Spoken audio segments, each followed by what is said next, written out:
Oh, thank you. So we begin just at that place of our opening prayers, concluding with the four immeasurables, the four boundless qualities.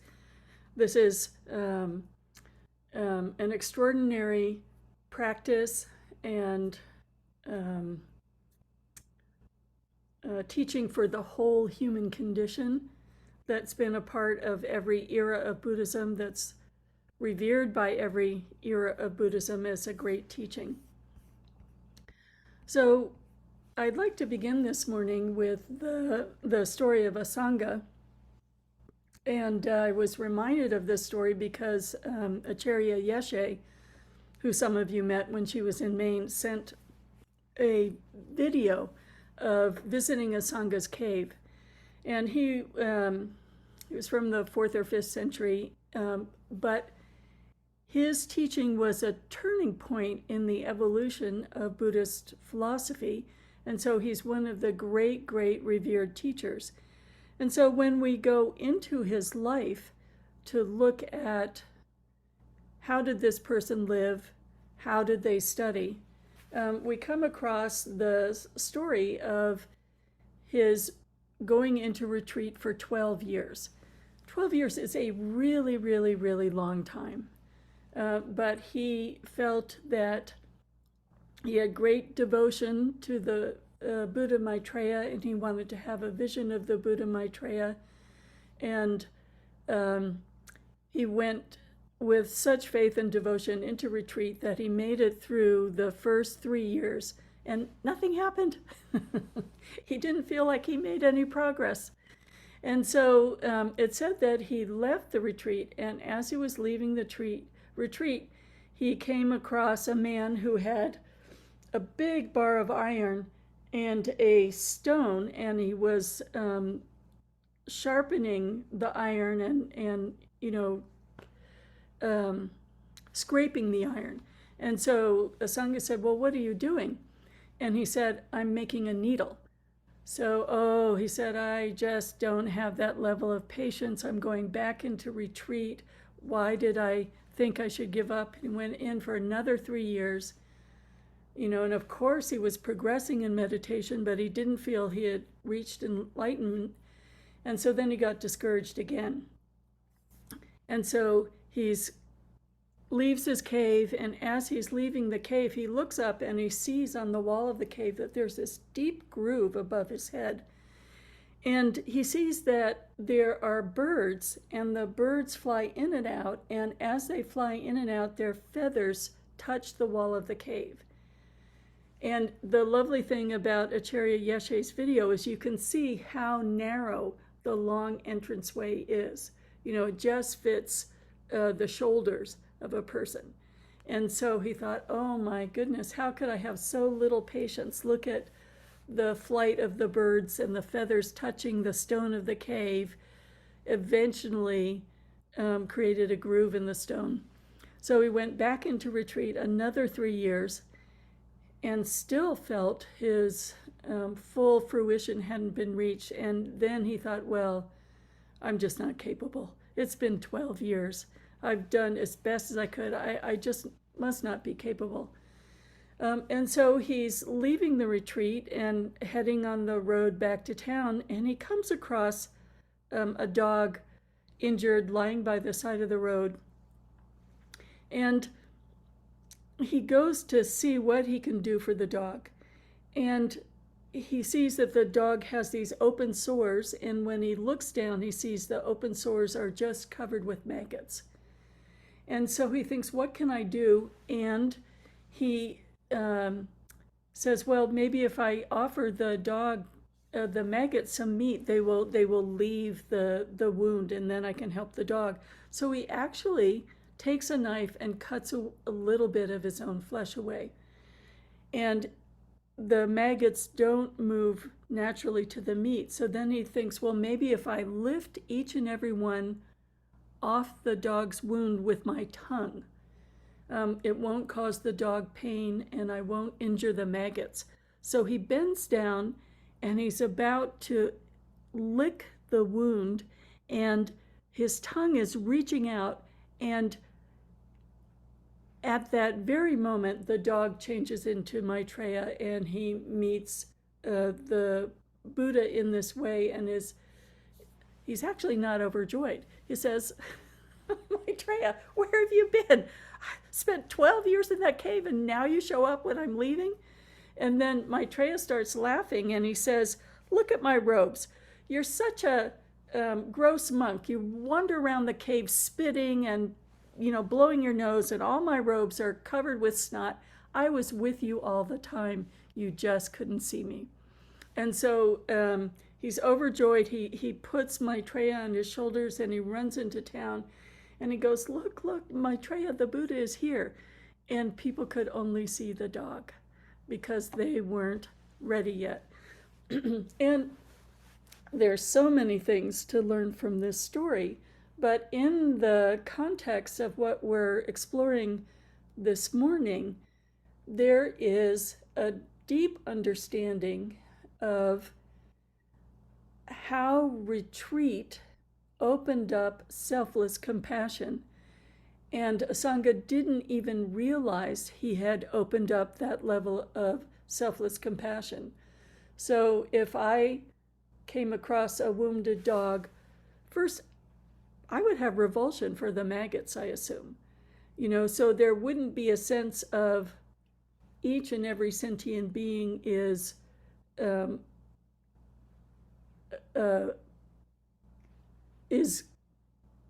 Buddha to be, has Buddha nature. Each and every sentient being is lovable. We can see how there would be a reaction to the teeming maggots. And then that sense of, well, I'll just offer a piece of my flesh. This is not an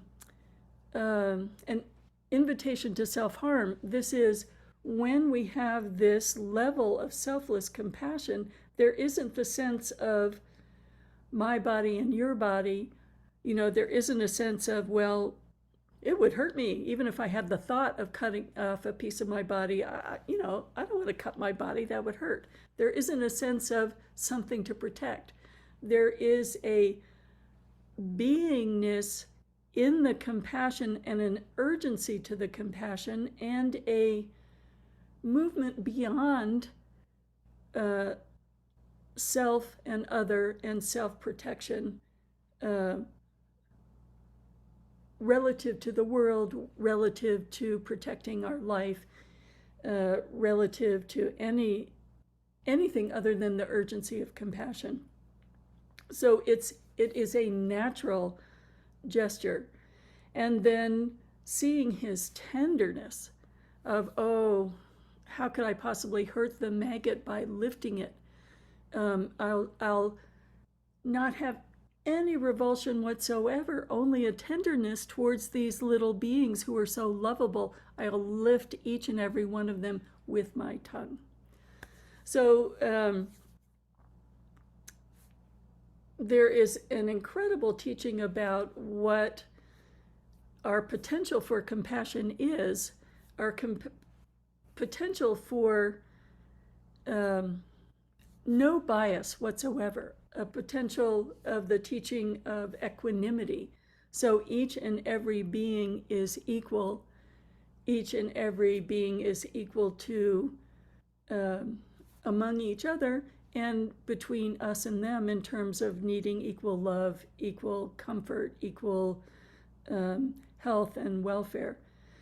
So there's no separation for revulsion to arise. So when we hear a story like that, one of the things that I was reminded of seeing Acharya Yeshe going into Asanga's cave is, we're reading this in a book and it can sound like a fairy tale.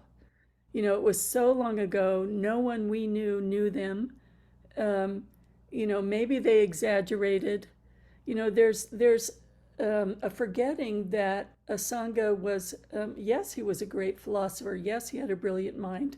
Yes, he became enlightened, but he practiced just like we are practicing. And his beginning point in terms of self-protection and bias was just like our beginning point. And seeing the actual cave just brings that home, that it was a real person in a real cave who committed themselves to practice and began with an aspiration. May I see Maitreya, may my heart and mind become indivisible with that full fruitional state of Maitreya, and may I sit here and practice until I have that fruitional understanding. But I begin with an aspiration. So the important thing is to really understanding that we're beginning with the aspiration, whether it's in the opening prayers or whether it's in the moment that we sit down to practice. And then we take that aspiration and really contemplate, what does it mean to wish to practice in order to benefit all sentient beings? And what do we really mean when we say we're taking refuge in the Buddha and we want to attain enlightenment in order to benefit? Enlightenment is none other than the four immeasurables. If we were to explore what the qualities of that brilliant realization that the Buddha had, it is the quality of immeasurable loving kindness, immeasurable compassion, immeasurable joy, and immeasurable equanimity.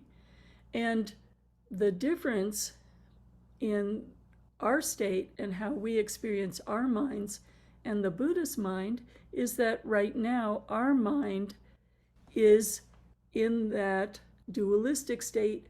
There is an I, there is an other, and there is a feeling of loving kindness, a feeling of compassion. There is a state that I can generate that gives me an introduction to that feeling, and I can keep strengthening that feeling. Whereas the Buddha's mind is the beingness of those states, and it is not generated. It is the natural arising from the Dharmakaya state of those being qualities mixed with no self, no other, no activity being created or done.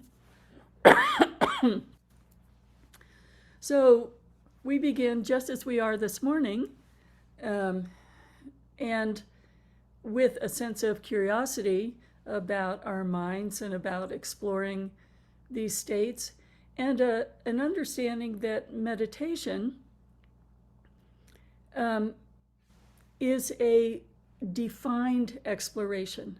So yes, we have these qualities innately, and at this moment in our dualistic state, we're learning how to deeply connect with them, to remain undistracted with these qualities, to strengthen, build, and extend them until they are immeasurable in their capacity and breadth and unmixed with there is an I and an other. So the wonderful thing about the four immeasurables is we see they are interdependent and inseparable. And as we begin by isolating one of them, loving kindness, I just want to remind ourselves that if we think of a light going through a prism, we can see a rainbow and there are distinct and different colors, but we can't actually separate one of those colors. We can't take one of those colors out and leave the other ones behind. They are inseparable. So as we're working on one, we're also working on all of them. So let's begin with loving kindness in our lineage, the lineage of Lord Jigten Sumgon. We always begin with loving kindness, and we have done this many times, so I'll give the instructions, and for many of you, they'll be quite familiar. But I want to look at them from a particular perspective this morning. So the first aspect of developing loving kindness is really connecting with what is loving kindness. Loving kindness is that heartfelt wish that each and every being has everything that they need for, first of all, a comfortable life, but also for their spiritual path. So it's wanting the best for each and every being. It's that quality that Asanga saw of, well, these maggots need meat, and they're so soft. I don't even have the quality to be gentle enough to pick one up without injuring them. How can I help this little being? So there was that sense of wanting the best for them. And if we think of how do we connect with that in our own experience, there may be someone in your family that you treasure. It could be your grandmother. It could be a toddler in the family. The instructions that His Holiness gives for this part of the meditation is maybe not your beloved. We have mixed histories with our treasured partners. So we want something uncomplicated. We just go for even an imaginary toddler, or many people find it easiest to work with their pets, that unconditional that the pets love that the pets have, responding with an unconditional love. So the object of meditation is not the story. The object of meditation is the feeling. Can we connect to that feeling? And just like in our shamatha meditation, can we remain in that feeling in an undistracted way and just allow our minds to be immersed in that feeling? And you may find that you need to recall the story from time to time to stay immersed in that feeling. You may find, particularly in the beginning, that it's hard to generate a clear, distinct feeling of loving kindness. Some people find that nature, there's that quality of being supported and loved in nature, that opens that gentle, warm heart. So we're connecting to warm-heartedness. So let's start with just connecting right there to identifying and strengthening, staying with that feeling of just wanting the best, whether it's coming from a story about a person or an animal or a tree, that connection of warm-heartedness and just wanting them to have everything they need. So we'll sit with that for a few minutes.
So then it becomes apparent that in order to strengthen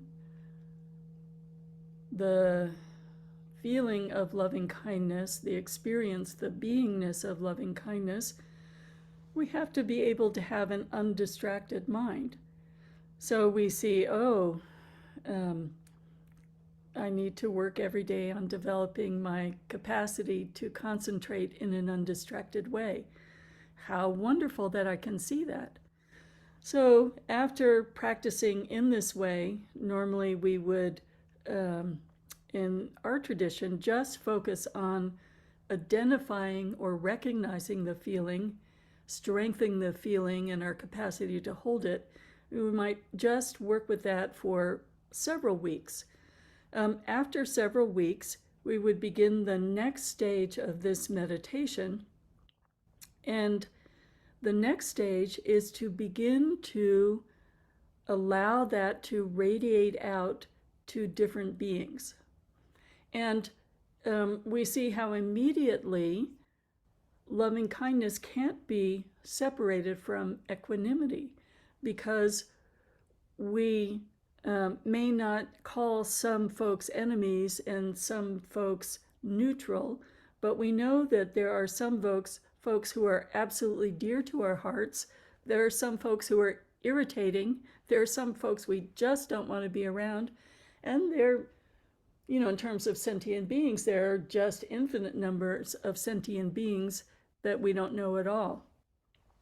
So there is an understanding that the urgency we feel when we are directing this loving kindness, just wanting the best and the best welfare for someone we care deeply about, that there is a strength to that, if we had resources and they needed them, we would just quickly give them, to this dear beloved grandchild or this, sweet little animal that we live with.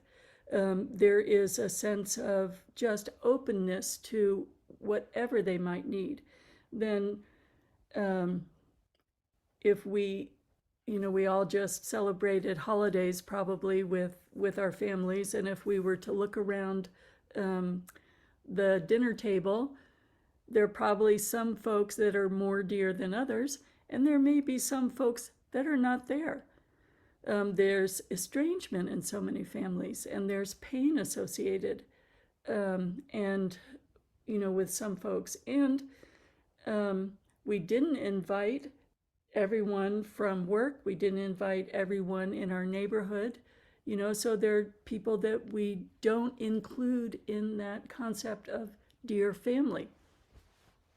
So the next stage is to explore, how do we combine loving kindness with equanimity? And Lord Jigten Sumgon's instructions are to allow that very strong feeling that we recognize of loving kindness to move from our heart and spread outwards. And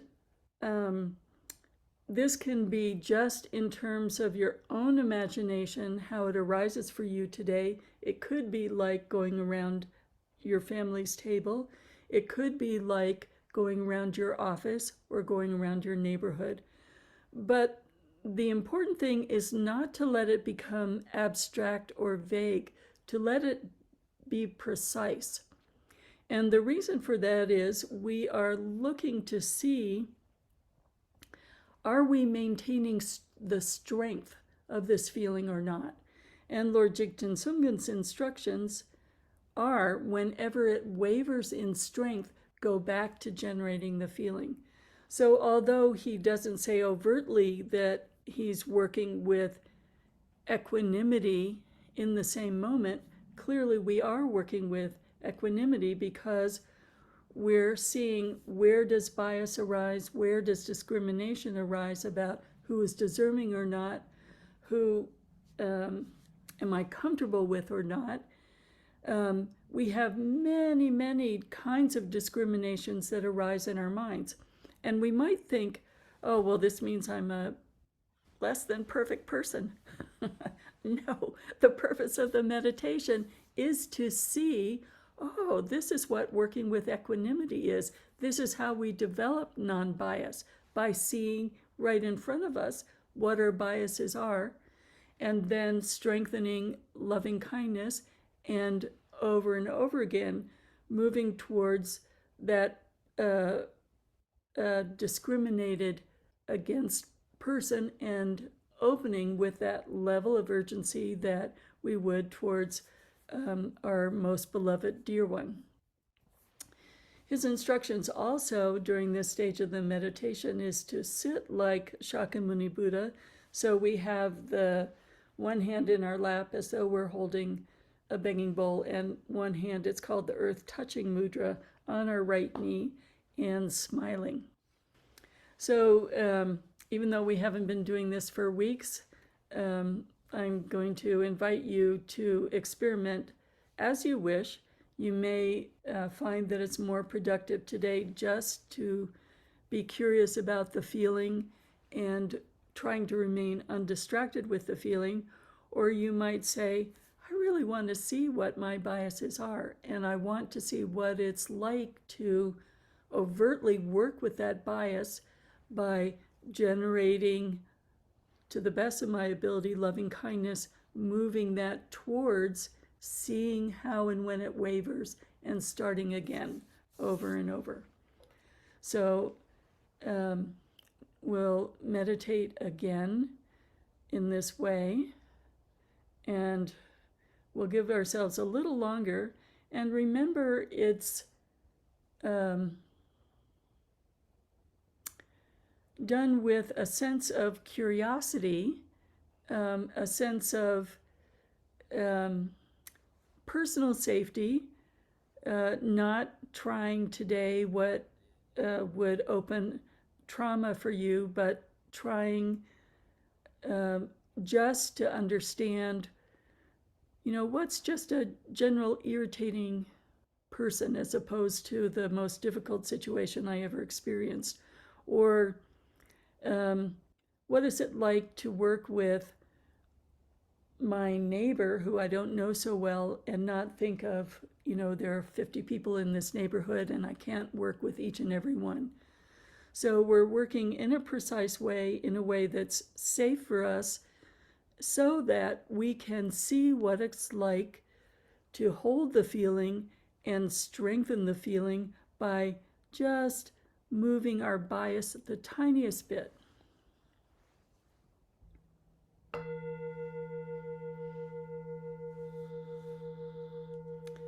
We might want to start with someone who's dear to us first. And let's give that a few minutes. Even with someone who is dear to us, as we start to radiate the loving kindness out, our distraction may enter, or we might feel the strength starting to become less urgent, or it may become more abstract to us. Then even with the one that's dear to us, we begin again and move towards them.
Now I invite you to extend with the same strength and urgency and familiarity to someone you don't know well at all. The cashier at the supermarket, your neighbor across the street, someone you pass by as you go to work every day, someone in the airport that you pass by, entirely neutral. How do you, with the exact same strength that you can extend and open to someone who's dear to you, how do you strengthen both in familiarity and heartfelt openness to someone you don't know at all? So begin with generating the feeling, seeing it moving out, and seeing where, when, and how it wavers, then coming back to generating the feeling again and moving out.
now let's direct with the same strength and urgency to someone that's just a little harder for us to love. It might be someone you argue with a lot, the friend that is maybe on the outer part of your circle, someone who's maybe just a tad irritating. Again, every time there's a wavering in strength, going back to generating, sitting in that field with the greatest strength you can imagine, and allowing that openness and warmth to move towards the more difficult person, noticing when it wavers, coming back over and over and over.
So we can see that we have an infinite variety of discriminating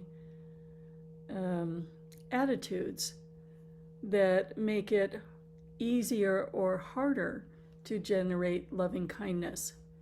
And so we see, wow, equanimity is being without any bias whatsoever. So this is a way of strengthening equanimity and loving kindness at the same time, as well as illuminating all the degrees of judgment or bias that arise in terms of who is most deserving of this loving kindness to who is least deserving of this loving kindness. So when we're looking to see how am I doing in meditation, when we're doing shamatha, it's very easy to see, well, I get distracted. When we're doing this kind of meditation, just like shamatha, we see, well, it's easy to get distracted. I have a tremendous number of judgments as I'm doing this, and it is still in the range of I am doing something. There is a feeling that I'm generating, I'm extending it, and there is an object. So over time, we want to look to see how do we naturally extend in all directions in a specific way so we can see the biases, and then how do we identify that it has become so strong that there's a quality to being the loving kindness instead of generating the loving kindness. And one young Rinpoche described it to me. It's like the generation, he said, is like a pendulum. So you keep generating, and then at a certain point you let go of the pendulum and the pendulum swings on its own.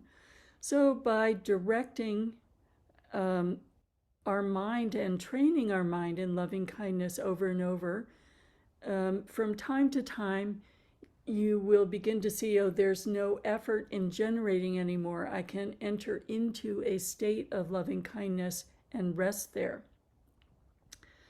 And as a way of developing the final stage, which is mixing the loving kindness with wisdom, the final stage of this practice is taught to just drop everything. Now, this is not the specific instructions of Lord Jigten Sumgon for this practice, but it is a general instruction for meditation sessions. How do we, in each of our sessions, drop into a closer and closer to a non-conceptual state? It's by dropping all thoughts. So here we've been thinking of the feeling, thinking of the different friends, enemies, and neutral people, watching the loving kindness waver. Now I'm going to invite you to just sit, generate the feeling, and then drop all thoughts about it. And what Khandro Rinpoche describes is it's like if you were to light a meditation stick, the fire would burn down all the ingredients and it would be ash, so the meditation stick won't be there anymore, but the perfume pervades the room. So we're dropping all the meditation instructions and allowing the perfume of loving kindness to pervade our undistracted mind. So again, to the best of your ability, just allow yourself to sit in openness in that loving kindness to the best that you can generate it, and then stop any thinking, stop any generating, and just rest right there.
So these distinct stages are really quite important for many different reasons. So if we think about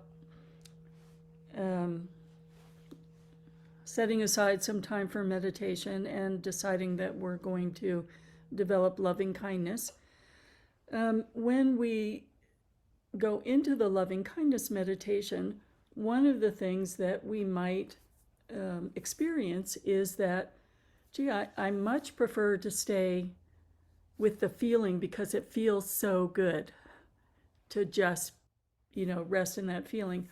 Or, I think I'll concentrate on the people I like. It's so much easier. I'm still strengthening. I'm going to keep going, with the people I like. I can see subtle wavering. I'll just stay there. So what we see is, oh my goodness, when we are meditating with our conceptual mind, our ego can start to manipulate things. And we can get caught in wanting to stay in this very lovely state. We can get caught in becoming attached to, like I like starting with the new little grandbaby in our family. It's so easy to connect with that. I could stay with her for quite some time. I could be quite attached to using her as my object of meditation.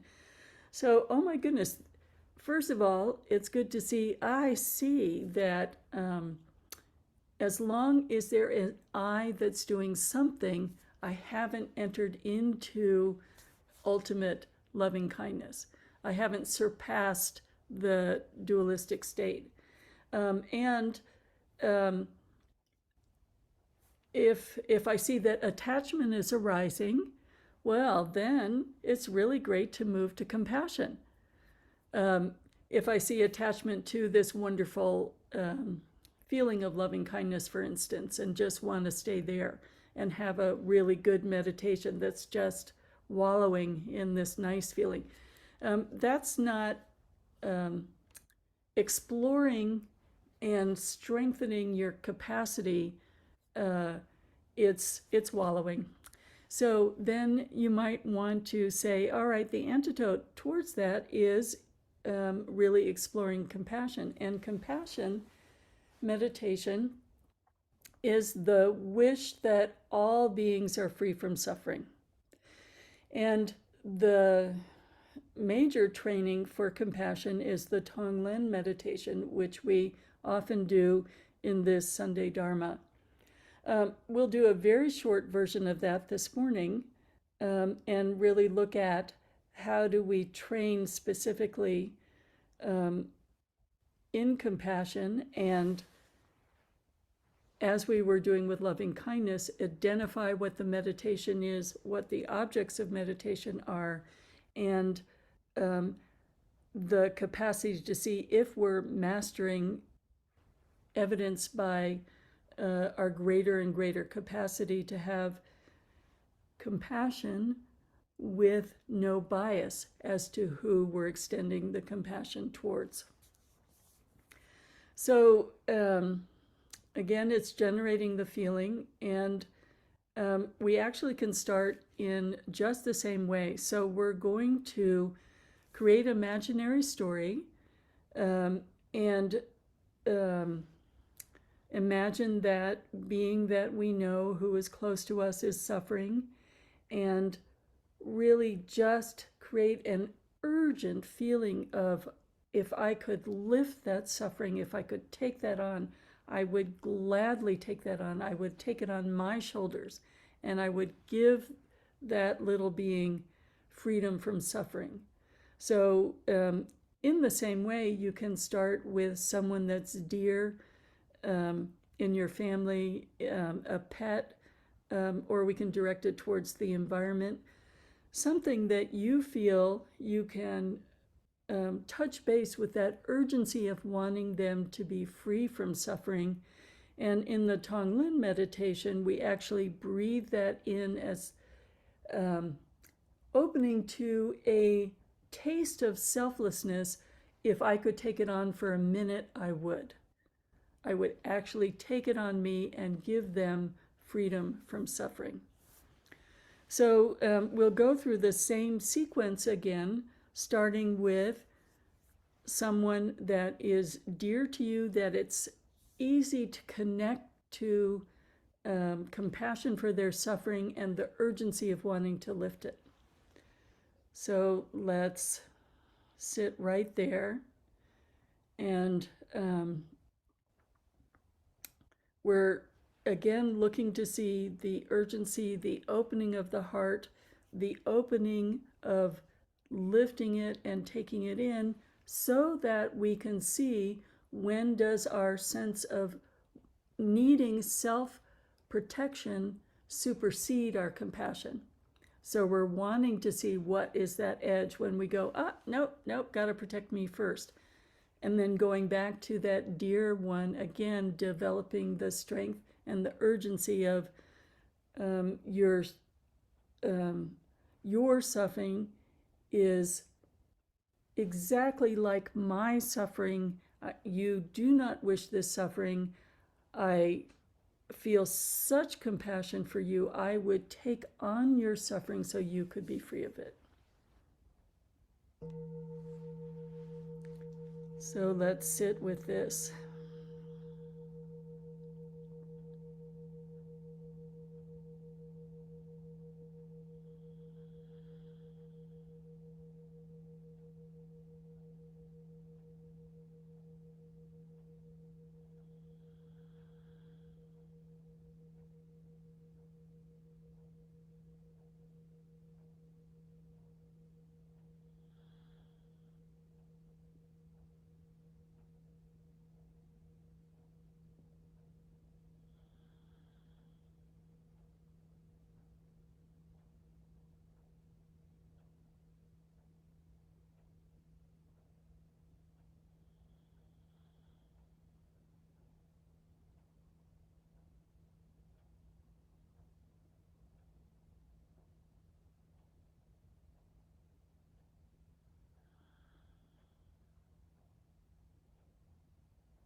So, what do we see when we go into this meditation? We immediately see that compassion can't be separated from loving kindness. It's only to the degree that we have the capacity to generate this loving kindness and wanting the best for that person with a sense of urgency, that strength then allows us to have compassion for their suffering with the urgency that we would let go of some interruption by self-protection.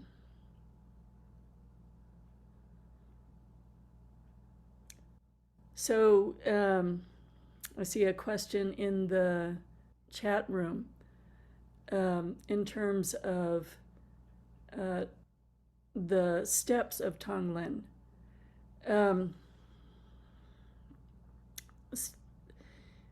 In essence, the way we're looking at this in the context of the four immeasurables, we're using 3 stages of friends, neutral people, and irritating people.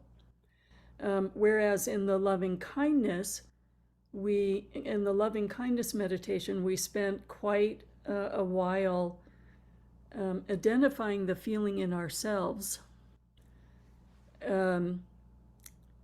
As we're working with each of the four immeasurables, the emphasis is on how we're extending it out and when and how it wavers. Feeling the strength of it and it wavering. We could say that all of this is grounded in a sense of being gentle and curious about our own minds with no judgment whatsoever, and with kindness extended towards our own limitations. If we are opening areas of our mind that we see need healing, or finding that our limitations are painful rather than inspirational, then we might want to, on this day, direct that loving kindness towards ourselves or compassion towards ourselves. But as we are moving in strengthening and maturing our practice, the emphasis goes to a greater and greater degree on first ourselves and all sentient beings, and then all sentient beings, because the objective is not to erase ourselves, but to have our hearts and minds grow so large that there isn't any separation between ourselves and others. The circle is so big, it encompasses all, and it encompasses all with equanimity. So the kindness that we're extending to ourselves is in each and every instance the same as that which we're extending towards each and every being, going from those folks in our family, those folks we don't know, those people who are actively trying to harm us, all the life on the planet. And that's why we call these practices boundless, because they become without distinction and without boundary of kind of being or numbers of beings. Okay, so let's work with compassion again, the wanting with an urgency, with an open-hearted quality of love supporting it, beings to be free from suffering. And now let's see if we can open with the same urgency to someone we don't know, someone that we have no connection to.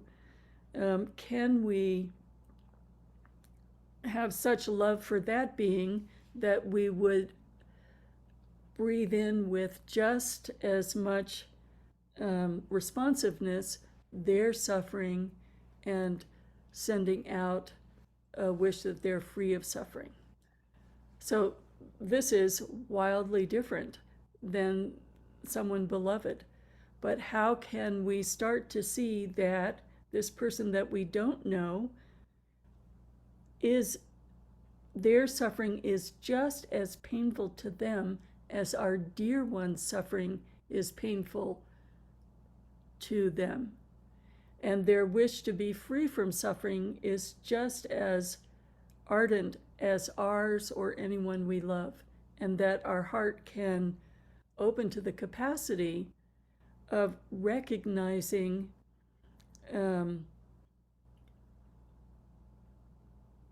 the worthiness of all of life in the face of someone we don't know, to be free from suffering.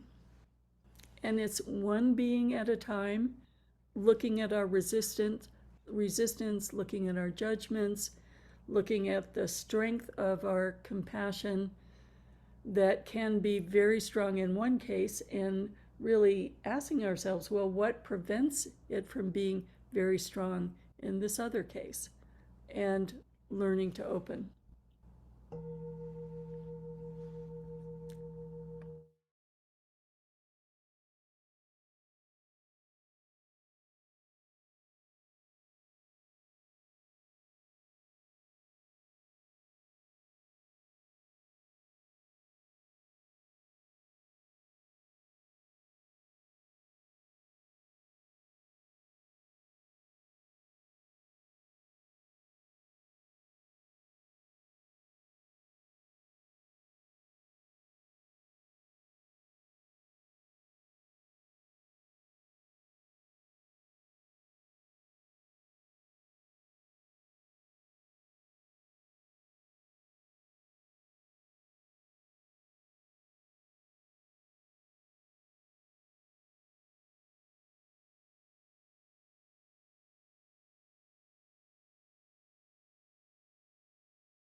So it's a little harder. We see how many layers of self-protective walls we have.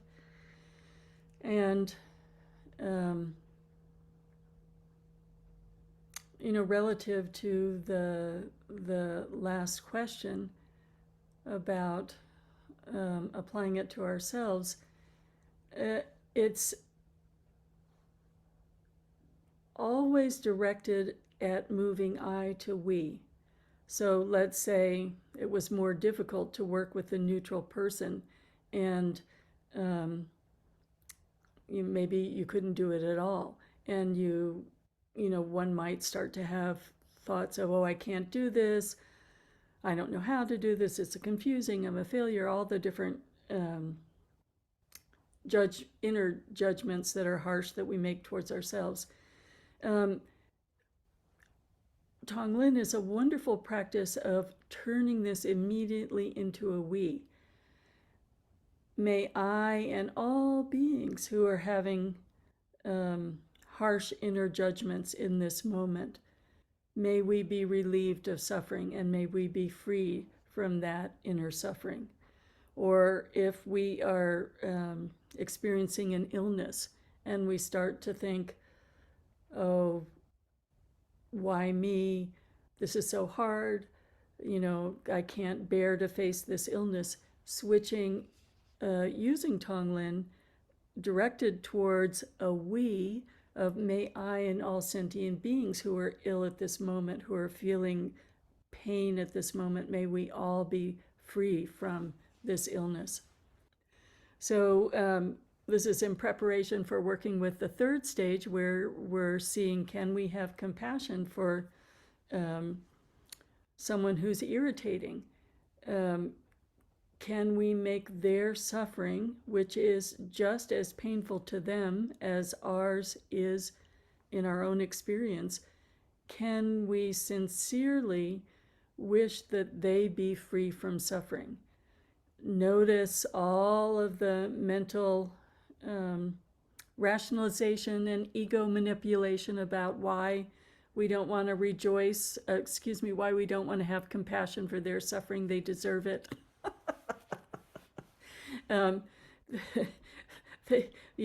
Why should I take on their pain, etc., etc. All the manipulation that prevents us from opening our heart and mind in softness to all of life, to every situation that presents itself, and really beginning to see that this hardening, when we approach people who are difficult, hurts them but also hurts us. We're creating a habit of hardening our hearts, and we are not opening to that wonderful soft state, but we are holding our mind in a painful, defensive, resistant state. So again, in a way that is safe for you this morning, and in a way that can be in any moment taken to, I'm finding this difficult, may I and all beings who are having difficulty opening their hearts, may we be free of this inner suffering. So again, in a way that is productive for your practice and where you are this morning, but if you feel you can, opening in compassion to a difficult person in your life.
Now, dropping all thinking, just let all thoughts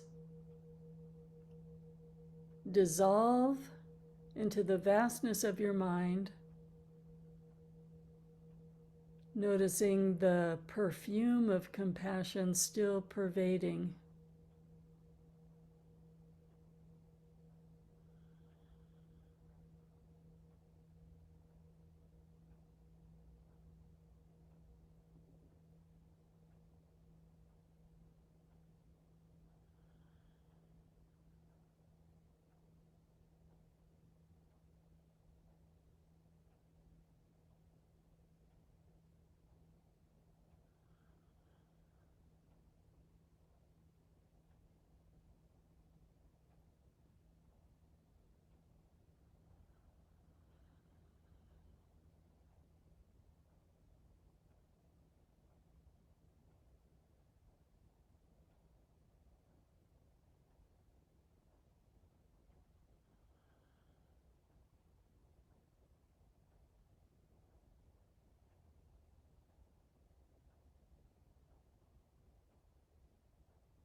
So, where might we become blocked in our development of compassion?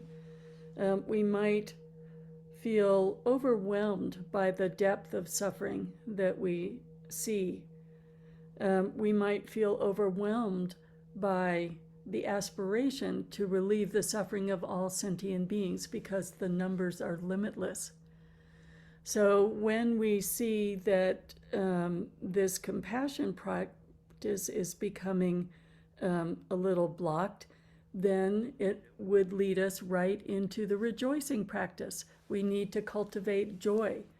So we're seeing that loving kindness is inseparable from equanimity, seeing each and every sentient being as equal. Then our compassion practice is dependent on the loving kindness.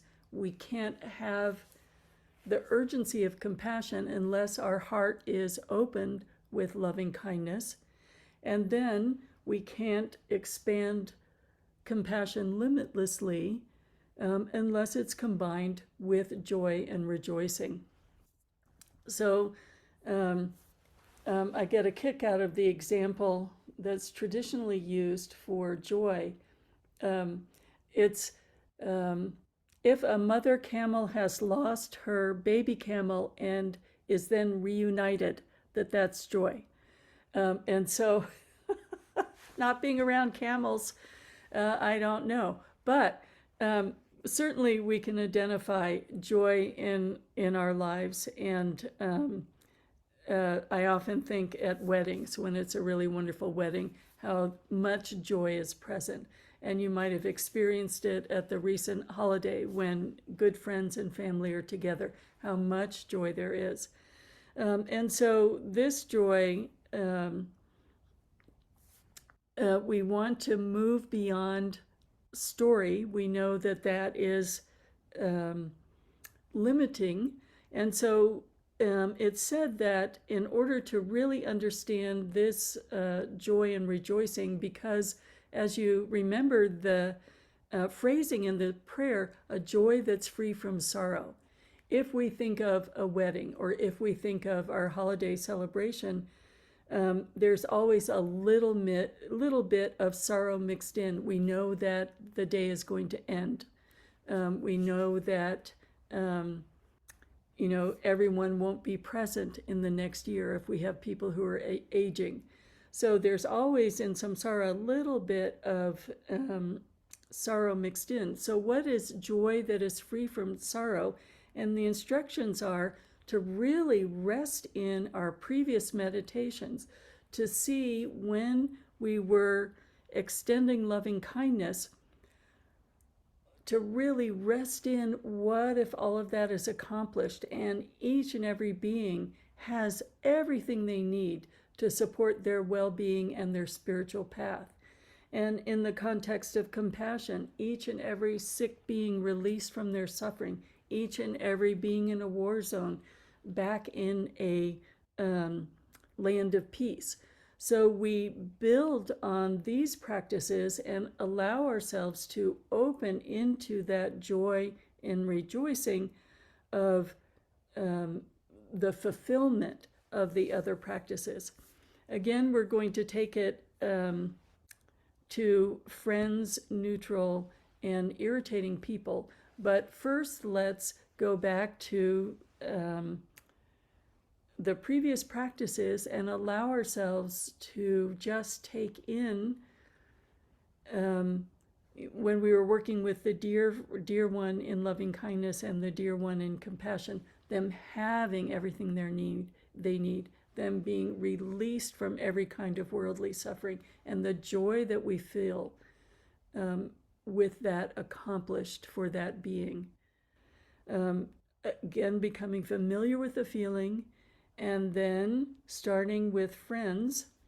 And we can allow this to happen quite naturally, for you to segue from the dear one to the neutral person to the irritating person, and watching the strength of the joy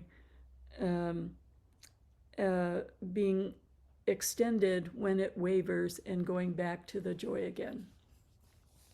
So let's try this out, and we'll give ourselves a little bit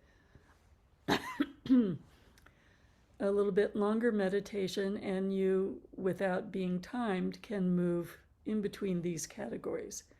But seeing each and every one having everything they need in a worldly way and in a samsaric way, and the rejoicing that you feel with your fruition of compassion and fruition of loving kindness.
So let's again drop the thinking mind,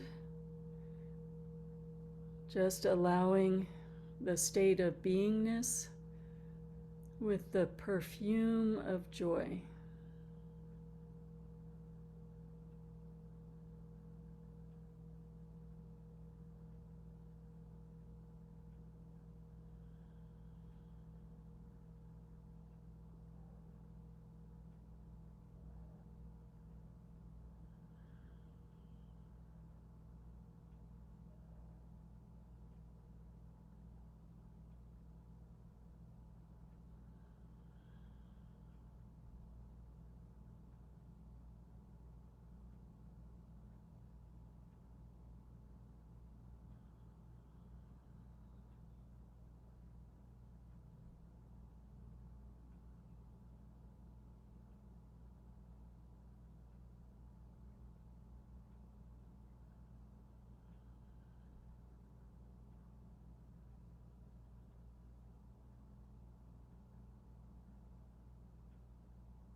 So, what does joy reveal to us in terms of stages of development? Jealousy, withholding, and jealousy. So, there's a sense of learning about those aspects to ourselves. And what are the blocks that arise? There is that quality of jealousy, and there's an excitement of the mind.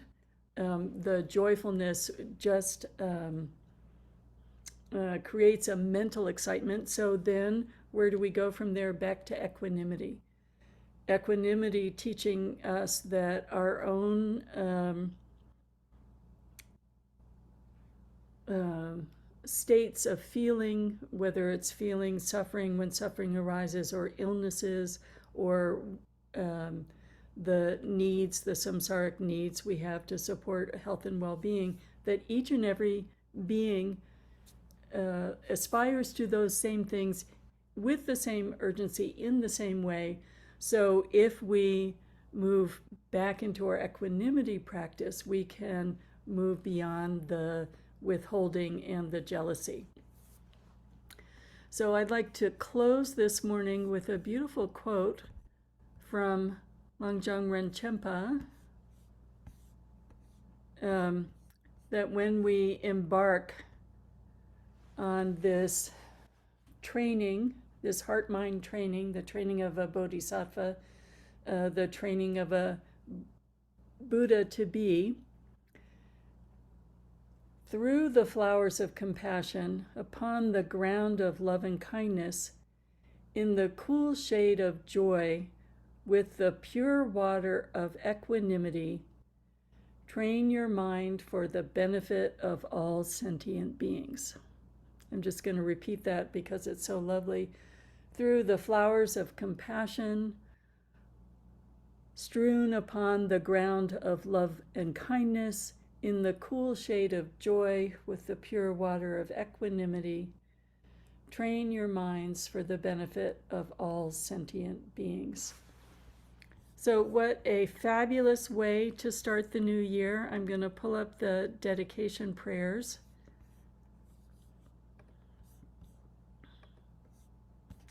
So that just like the masters of before, we're sending out everything that we've learned for the benefit of all beings in all the different states and conditions without bias. So Annie, if you'd like to read the prayers. By this virtue may I achieve omniscience, and may all who travel on the stormy waves of birth, old age, sickness, and death cross the ocean of samsara by defeating all enemies, confusion, the cause of suffering. Bodhicitta, the excellent and precious mind, where it is unborn, may it arise. Where it is born, may it not decline, but ever increase higher and higher. I pray that the Lama may have good health. I pray that the Lama may have long life.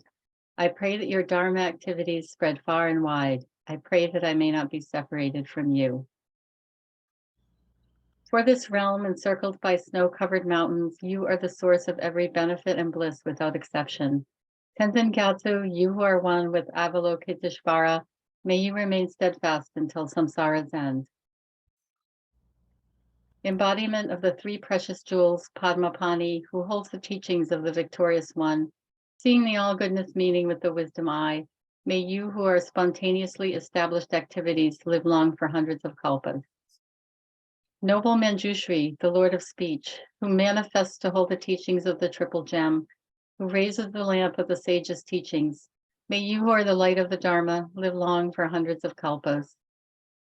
The one known in the Holy Land as Aryadeva emanated into the Gar clan of Eastern Tibet as Chidingpa, the heart son of Jigten Sumgon. May the life of glorious Garchen remain steadfast for 100 eons.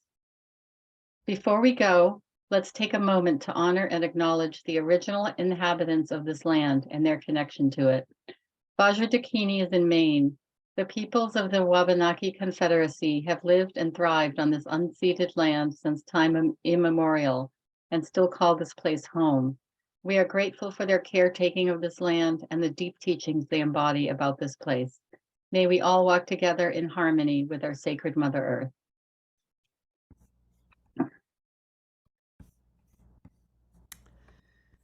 So, again, Happy New Year to everyone. We have a minute where everybody can wish each other Happy New Year.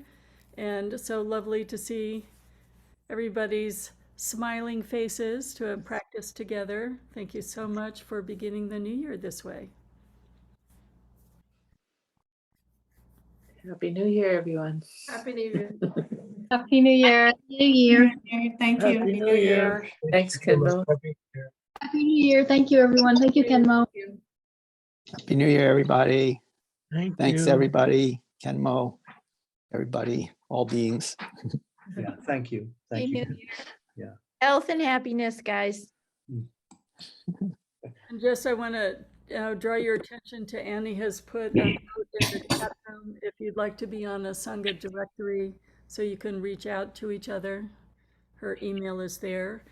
And I look forward to gathering again next Sunday and during the week if you can join in that practice and really have a wonderful new year that continues just with this same exploration of these boundless, immeasurable states, increasing and strengthening until they are limitless.